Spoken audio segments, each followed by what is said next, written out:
Du coup, est-ce que tu peux nous expliquer ce qu'est la biodiversité et les enjeux qu'il y a pour la préserver?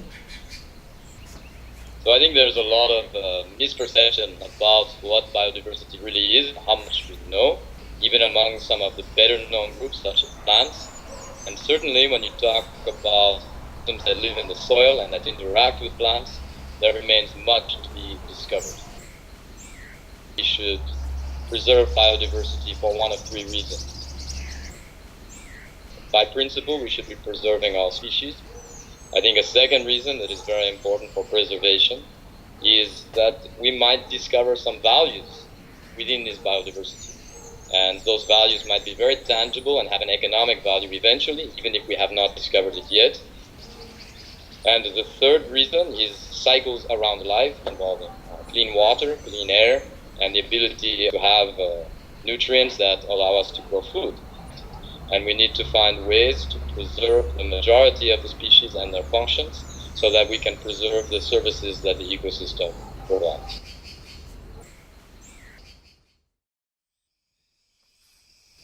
Depuis plusieurs années, le secteur privé et les communautés ont pris conscience de leur impact sur l'environnement et souhaitent aujourd'hui contribuer à la préservation des ressources naturelles. We have produced bananas for the last 50 years in conventional way. There's a shift towards growing bananas organically. We want to lower definitely the impact that we as a company, as a grower have on the environment. Quand même dans le milieu minier, que la prise de conscience est générale. Ils n'appliquent pas tous le même protocole que nous, mais la plupart font un effort. Il y en a beaucoup qui nous demandent des conseils. Ils font un effort justement pour essayer d'appliquer une méthode qui soit efficace. Ici, nous sommes sur un site minier qui nous fournit des matériaux nécessaires à la fabrication de nos biens de consommation de tous les jours, comme par exemple votre téléphone ou votre ordinateur. Cette activité a évidemment un impact sur l'environnement. Maintenant, la question est de savoir comment restaurer cette biodiversité.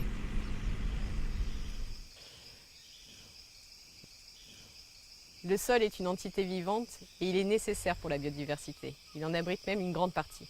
Voici un sol vivant qui va permettre d'alimenter la végétation que l'on trouve autour de nous. Une terre qui a été épuisée par l'exploitation et une terre riche en éléments nutritifs. It is very important to us to regenerate the soil, to create more biodiversity in the soil. We have the intention to definitely deliver a positive impact to the system. Ce site minier a été arrêté il y a 5 ans. On voit aujourd'hui l'état de la végétation qui a poussé naturellement. Notre objectif est de rebooster cette végétation pour atteindre l'état de la forêt que l'on voit à côté. La première étape est d'évaluer l'état de santé de ce sol. Nous allons donc prélever des échantillons sur le terrain et les envoyer au laboratoire pour les analyser.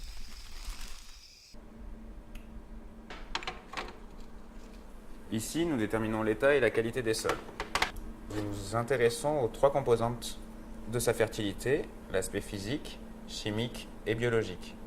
Pour cela, nous étudions les différentes bactéries naturellement présentes dans les sols, en mesurant certaines de leurs activités biologiques.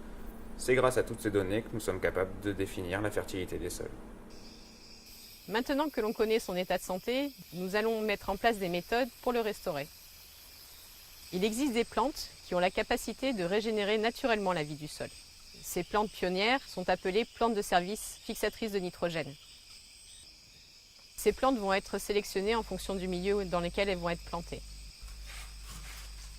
Ces plantes vivent en symbiose avec des bactéries et des champignons qui vont nous donner la capacité de restaurer la fertilité des sols. Voilà, donc on arrive sur des zones qui sont vierges, la plupart du temps. On va donc déforester. Donc l'objectif après l'exploitation, c'est de laisser le terrain dans un état le plus favorable pour qu'il y ait un retour de la biodiversité avec des espèces locales, donc avoisinantes, et que ça se fasse le plus rapidement possible. Voici ce que nous avions juste après l'exploitation minière. Donc on voit qu'il n'y a pas de végétation et que c'est composé quasiment que de cailloux. Le sol est donc mort. Et voici ce que nous obtenons aujourd'hui après 2 ans de plantation. On retrouve une diversité d'espèces qui se réinstallent sous les arbres que nous avons plantés, de nouvelles espèces forestières qui réapparaissent et qui servent aujourd'hui d'habitat pour les animaux. On voit que la végétation s'est réinstallée au bord de la rivière, ça a permis de stabiliser les berges et ça améliore également la qualité de l'eau. C'est un arbre que nous avons planté lors de la phase de revégétalisation. Donc, la plante se développe bien, on a déjà des graines qui réapparaissent. Donc on a planté une diversité d'espèces qui ont permis de restaurer la fertilité des sols.